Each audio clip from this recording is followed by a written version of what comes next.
நம்ம சென்னை சில்க்ஸின் ஆடி blast சேவிங்ஸும் blast கலெக்ஷனும் blast. Mekedatu அணை விவகாரத்துல திமுக மேல குற்றம் சாட்டுறாங்க டிவிக்கு. ஆனா இவங்களுடைய மேகதாது நடவடிக்கை எல்லாமே சிதம்பர ரகசியமா இருக்கு அப்படின்னு முன்னாள் சட்டத்துறை அமைச்சர் ரகுபதி சொல்லியிருக்காரு. மேகதாது அணை விவகாரத்துல தமிழ்நாடு அரசுடைய நடவடிக்கை எப்படி இருக்கு? இந்த மேகதாது அணை தொடர்பான தமிழ்நாடு அரசுடைய நிலைப்பாடு, தமிழ்நாடு சட்டப்பேரவையில் மாண்புமிகு முதல்வர் அவர்கள் முன்மொழிந்த அந்த தீர்மானத்தை திராவிட முன்னேற்றக் கழகம் ஆதரித்தது, விடுதலை சிறுத்தைகள் ஆதரித்தது, பாட்டாளி மக்கள் கட்சி ஆதரித்தது, தமிழ்நாடு சட்டப்பேரவையில் அந்த தீர்மானத்தை ஆதரித்தது. அதுதான் தமிழ்நாடு அரசோட நிலைப்பாடு.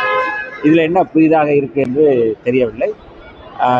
இதை வைத்து ஏதாவது அரசியல் செய்யலாம் என்று நினைக்கிறார்கள். அது அந்த நினைப்பு அப்படிங்கிறது தவறாக தான் போகும்.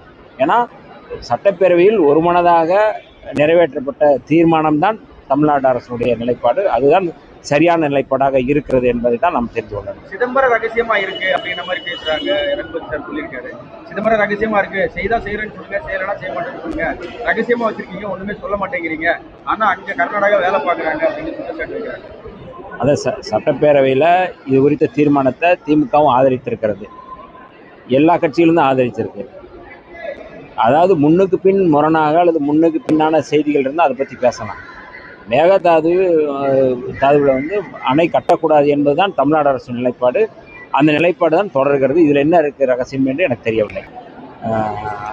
எங்களுடைய துறை சார்பான நிறைய கோரிக்கைகள் இருக்குது. அதை நாங்கள் ஏற்கனவே சொல்லிட்டோம். அது இன்னைக்கு தொடர்பான ஒரு கூட்டத்தில் அது முடிவு பண்ணி அறிவிப்பார்கள். நல்ல முடிவாக எங்களுடைய சமூக நீதித்துறை சார்பான நல்ல பட்ஜெட்டாக அதில் வரும் என்பது எந்த மாற்று கருத்து. நம்ம சென்னை சில்க்ஸின் ஆடி பிளாஸ்ட் சேவிங்ஸும் பிளாஸ்ட் கலெக்ஷனும் பிளாஸ்ட்.